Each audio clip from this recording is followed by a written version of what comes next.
This world wasn't always so small and petty. Thousands of years ago, while the rest of men prayed to gods, the Valyrians became them. Through magic or sheer will, they mastered the greatest creatures in history. A horse grants man dominion over the land, a ship over the sea.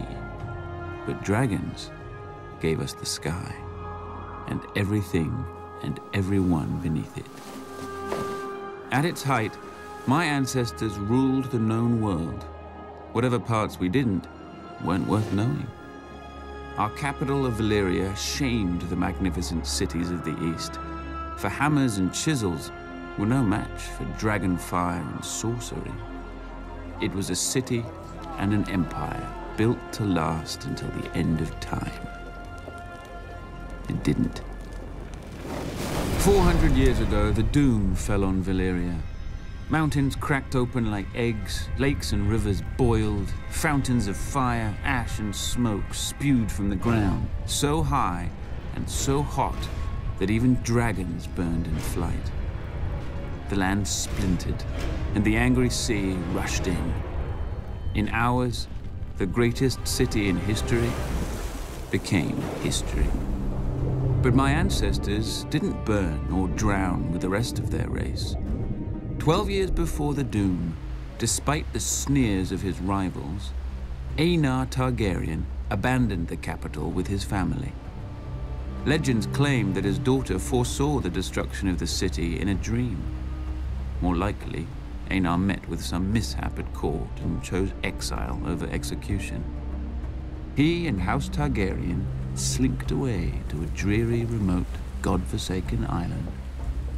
Forsaken no longer. With arts now lost to the world, we transformed a tiny outpost into Dragonstone, a fortress fit for the last dragon lords.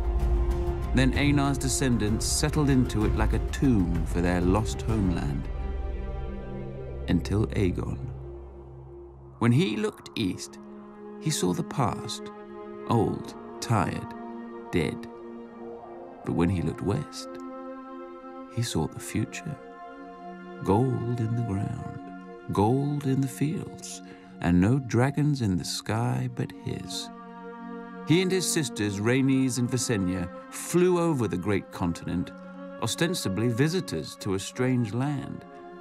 But when Aegon returned, he ordered construction of a massive table carved in the shape of Westeros, with all the notable rivers and mountains that they had seen.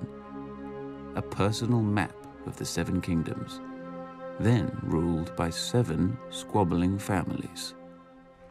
House Durrandon held the Stormlands from their seat at Storm's End, due south of Dragonstone. House Hora of the Iron Islands had also conquered and enslaved the Riverlands and ruled them from Harrenhal, a monstrous castle rising on the shore of the God's Eye. House Stark held the frozen wasteland of the north, the oldest, largest, and emptiest of the kingdoms. House Lannister held the Westerlands, the wealthiest kingdom, thanks to their gold mines. House Gardner held the Reach, the second wealthiest kingdom, thanks to their crops.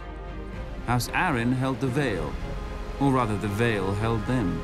The mountains were impassable except through the Bloody Gate, which had never been taken. House Martell held the deserts of Dorne, probably because no one else wanted them. Together, the 7 kingdoms made Westeros, a realm that wasn't yet a realm, ruled by great families who didn't know what greatness was. Aegon would teach them.